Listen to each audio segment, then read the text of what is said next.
కృష్ణశతక పద్యం నృసింహ కవి కృష్ణశతకంలో 102 కంద పద్యములు ఉన్నాయి. వీటిలో కృష్ణలీలలు దశావతారములను వర్ణిస్తూ రాశారు. నృసింహ కవి అత్యంత భక్తి శ్రద్ధ కలవాడు. ఆయన రచనలో శ్రీ మహావిష్ణు పట్ల గాఢమైన భక్తి కనిపిస్తుంది. ఉపన్యాసానికి శతకంలో కృష్ణుడు వివిధ రూపాల్లో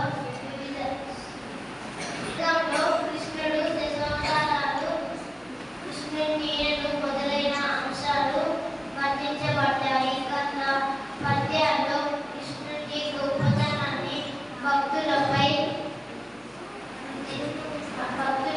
ఆయన ఉన్న కథనాలను కవి నిజంగా కీర్తించారు.